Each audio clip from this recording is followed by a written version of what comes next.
All right, let's use Pathfinder to talk to our GPS unit. So what you can't see here is that I've plugged in the Trimble to the USB drive on the computer. It comes up with this Windows mobile thing here, and this is trying to connect to Outlook and sync your calendar and all that stuff.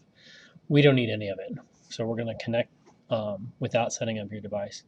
We just want to make sure this comes up because Trimble's going to need this connection for it to work right.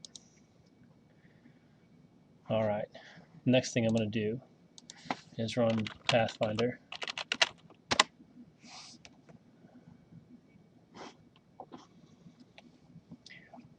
Now with Pathfinder, every time you use it, you got to make sure that you set up your project file correctly. So either select an existing project that you've got here or create a new one. So double check here. So I'm going to use one I set up earlier, the Urchins folder.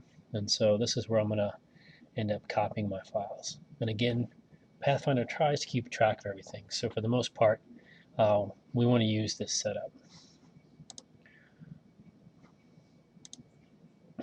Maybe.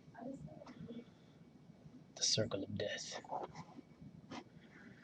All right, that seems to have worked.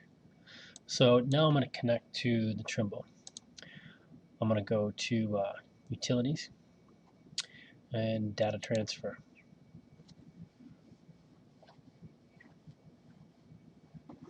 Now, what you're checking here when this comes up is if the Windows mobile stuff worked right and everything's happy, is that I'll see that it's connected. Sometimes I've had to disconnect and reconnect, and that's worked. If I've had problems, sometimes I have to switch and use a different USB port.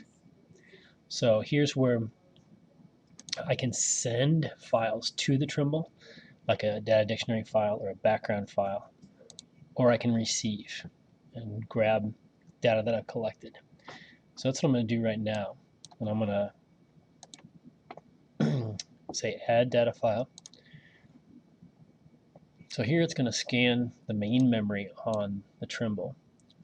And it's going to look for newer files and highlight those. Got a lot of stuff on here. So depending on your date and time, you're going to want to pick out your files.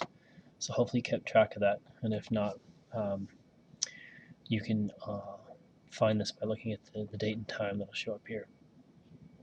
Now sometimes you can store things on the SD card, and that's a subfolder in here. So I'll look in here and there's nothing that's been saved on there. So if the main memory ran out, you might have something there. So I'm going to go back and I'm just going to select a couple files here and see what we've got. And say open. That gets added to my list of things to transfer, and then transfer all. Copies it. Now this is a copy. It stays on the Trimble, so it's there in case I need it again later. You really want to pay attention to these messages that Pathfinder gives you just to see if there's anything wrong. So 2 files successfully transferred. If that wasn't the case, I'd want to click on more details to find out what was going on and why that didn't work. All right, so we've been able to transfer files from the unit to our computer, and we could use the same procedure to go the other way.